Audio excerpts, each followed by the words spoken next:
Foundations of Amateur Radio. When I started learning about antennas, I was told height is might. The higher the better. For many years I've followed that advice, and like a good little parrot, I've dispensed that advice. Turns out that, as is usual in our hobby, that's not the whole story. I first came across a ground-based antenna with a bog. That's a Beverage On Ground antenna. It's essentially a long length of coax that's pointed at what you want to hear. You can either terminate the end or not. Different effects result, with plenty of discussion about directivity angles, lobes and the like. One of the things you'll notice when you use a beverage antenna is that it's quiet. All signals are reduced in strength, but that also means that noise is reduced. Turns out that this pays off and you hear stuff that you've not heard before. Excellent for a field day or if you want to hear some serious DX stations. There's plenty of stuff that's not nice about a beverage antenna. For one, it's highly directional.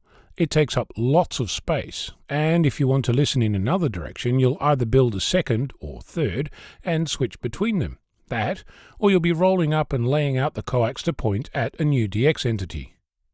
You also cannot transmit with a beverage antenna.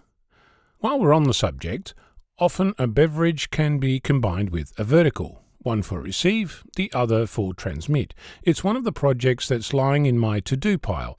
I've even got a remote-controlled coax switch, but I'm still figuring out how to make my FT857D do the switching. I could stop there, but I came across another idea a couple of weeks ago. At the time, I was being introduced to the local emergency communications team. They showed me their HF standby gear. Long piece of wire that you could chuck out on the ground and make contact. As a good little amateur, I remember thinking to myself, these poor people, they have a lot to learn. I'm glad I'm an eager apprentice in learning the art of keeping my big mouth shut. During F-Troop, a weekly net for new and returning amateurs, you'll find details on vk6flab.com, another amateur was talking about putting a wire near the ground, like about a foot off the turf, with great results. I tried it on the weekend with a friend. We were out camping for a local amateur contest miles from anywhere and anyone, and I recalled the emergency communications people and the story during F-Trip. We had some time to play, so we started with a long wire. Actually, pretty much a wire dipole on the ground. Plugged it in, turned on the radio. Magic. Same kind of sound effect as a beverage antenna. Nice and quiet. Good signals to be heard. We turned the whole contraption 90 degrees. No difference.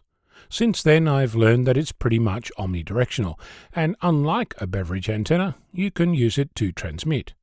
Of course, it's not going to act in quite the same way as a dipole high in the air, and that's pretty obvious, since it's not in the air. It'll give you communications that are called NVIS, or Near Vertical Incident Skywave. Essentially stuff that goes straight up and comes down, stations up to about 400 kilometres or so away. For scale, that's enough to cover all of Holland. In Australia, it's enough to cover the state of Victoria, or the width of the UK, and most of the width of the state of New York. Before you get all huffy and point out that this is not a great DX antenna, I'll beat you to it and tell you that this is not a great DX antenna. It's not meant to be, nor is it intended to be an instruction on what antenna to build next. This is purely intended to illustrate that antennas come in all manner of shapes and sizes, and there's lots to be learned from trial and error. I know that this is a compromise antenna. Guess what? So is every other antenna. Today, the compromise is that we don't need any poles, trees, or unsuspecting human support structures to keep an antenna in the air.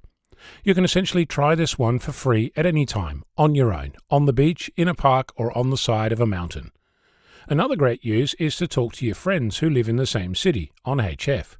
I have no doubt you could even manage some FT8 contacts using this antenna. Next time someone tells you to put your antenna in the air, ask them who they want to talk to. If it's locals, then there's absolutely no need at all. As for mastering the art of keeping my big mouth shut, we'll see. I'll leave you with this. It's not the answer that's important, it's the question. For everything else, there's experimentation. I'm Ono, Victor Kilo 6, Foxtrot Lima, Alpha Bravo.